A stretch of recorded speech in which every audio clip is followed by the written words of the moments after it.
Hi guys, my name is Chippy and I'm going to be talking about some hidden mechanics in TFT. By hidden mechanics I just mean things that are in the game that aren't necessarily specified in the game. You'll kind of get a better idea with what I mean by this when I actually get into the topics. So we'll just get right into it actually. PvE items will be the first thing I want to talk about. Essentially each player has a bag and the bag has 2 of each item. After each carousel the bag is reloaded with 1 of each item. So let's just go through an example scenario. On carousel I get sword, on 1-1 I get glove, on 1-2 I get chest, and 1-3 I get gold. So besides the fact that I'm high rolling here, um, you can see right here I kind of tried to show an example with pictures. So the bag in the beginning, before even fighting any of this is 2 of each item. Spatula is 0 because I'm not actually sure if it falls into the same rules here. I'm going to assume no because that would be kind of insane. I feel like you'd see spatulas way more often. But this is after my PvE rounds. I now have 2 swords, 1, 2, 2, 2, 2, 1 glove, 0 spatula, 2 tier. Again, ignore the spatula. And you can see the sword wasn't affected here. It doesn't actually affect your bag at all. So now going after this, I do all my PvP rounds, go into the next carousel, get another sword, and now my bag is 32333333203.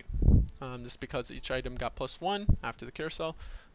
This is really important to know because let's say you get double Negatron on the beginning rounds. So I get sword here on carousel 1-1 and 1-2. I get double Negatrons.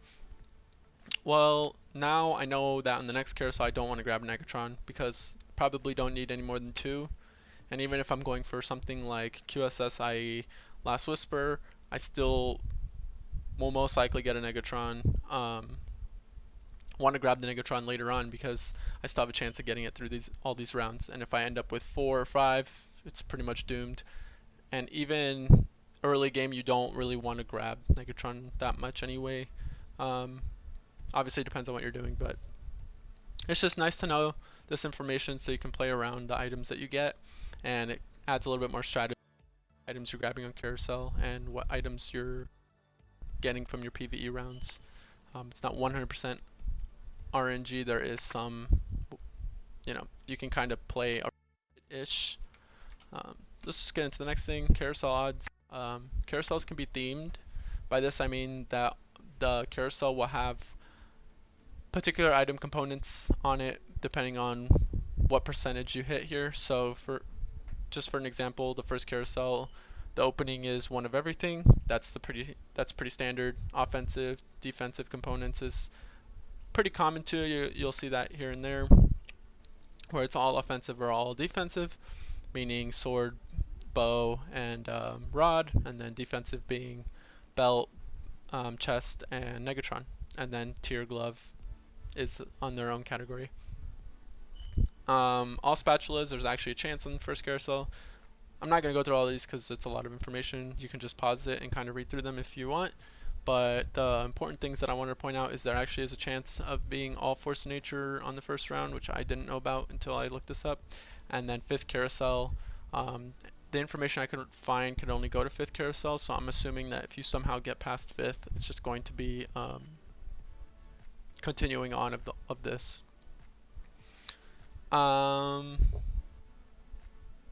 Anything else that's kind of stands out here is that there's actually 1.5% chance of there being a spatula on the first carousel, which I've actually never seen.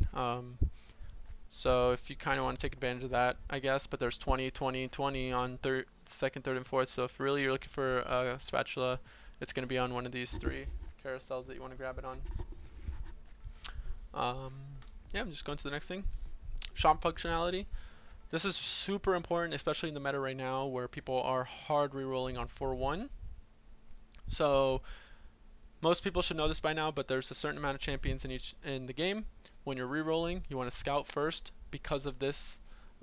So there's 12 of every 4 cost in the game. So 12 Ashes, 12 Warwicks, 12 blah blah blah, Morganas, Talons, all those. So if you are scouting and you see that 3 people have a 2-star Talon, you're either going to be the last person to get it or you're going to roll all your money and never find it. So you kind of want to take that into account when you're either re-rolling late. So let's say half your lobby re-rolls on 4-1 and you feel like you're strong enough so you don't re-roll or you slow roll, and then you decide that you feel you need to start looking for those forecasts. You're going to want to scout first, check how many people have X amount of characters, and then start re-rolling, looking for characters that other people don't have. That's pretty obvious in TFT, but there's been times where I've seen people where they're just rolling before they scout, and then they don't even know like that somebody has a 3-star Ash or something, and they're just rolling for one more Ash, and there's no more Ashes. It's doomed. So you kind of just want to make sure you're doing this.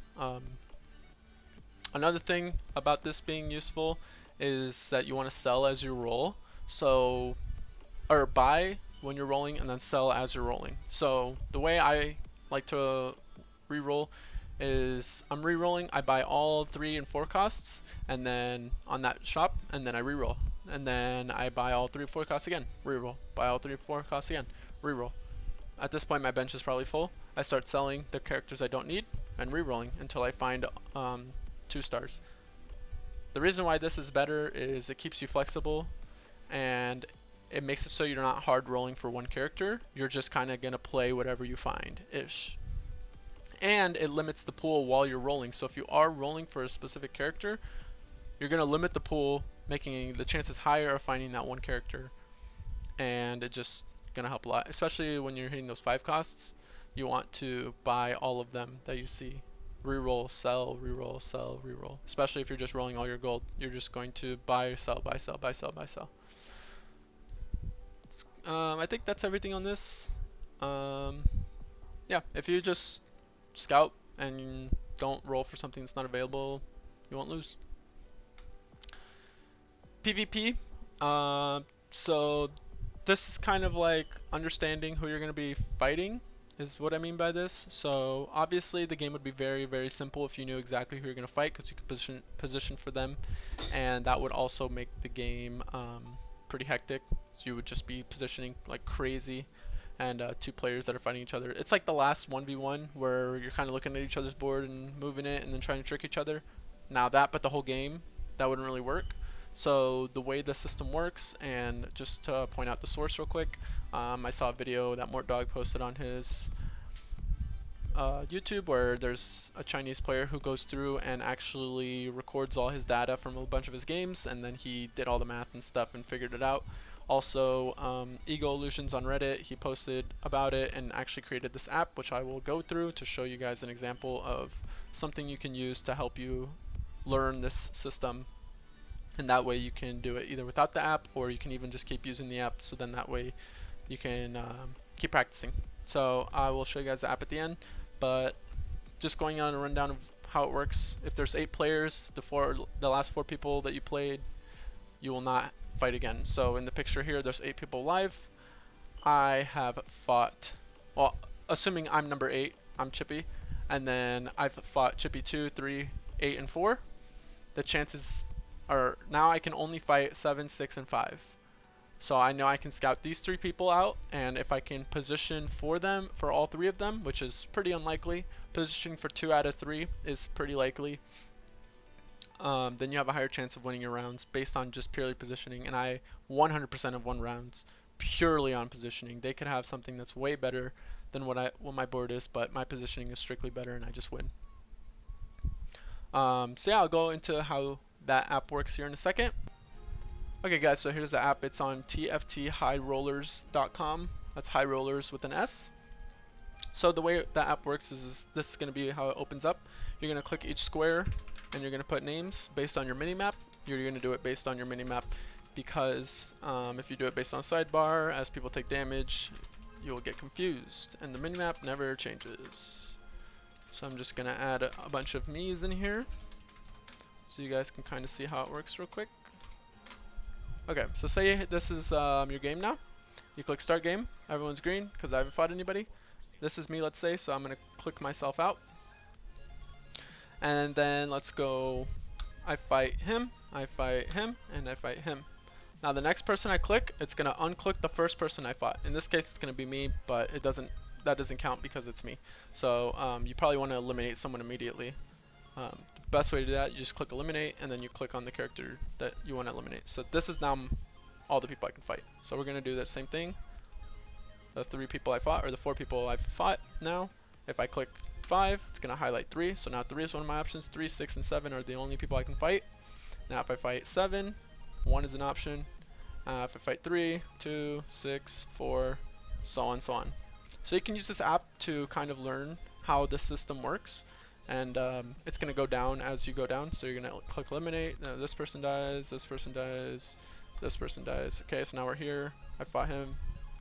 And now there's 4 people alive, so I can only not fight the last person I fought. So it's just going to go in a circle. Well, not really. I mean, if I fight 7 and then I fight 3, I could fight 7 again. So this is a really good way to keep track, though.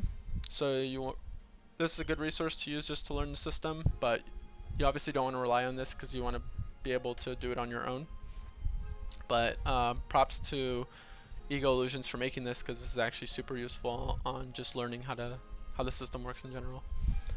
But that's all I have for you guys today. I really appreciate you guys taking the time to watch the video all the way through. I hope you guys learned something, and you should check out my stream at Twitch TV/Chippy with 2 I's, CHIIPY, and you can follow me on my Twitter, and everything will be in the description below as well. Make sure you subscribe too for more TFT content, and once again, thanks for watching.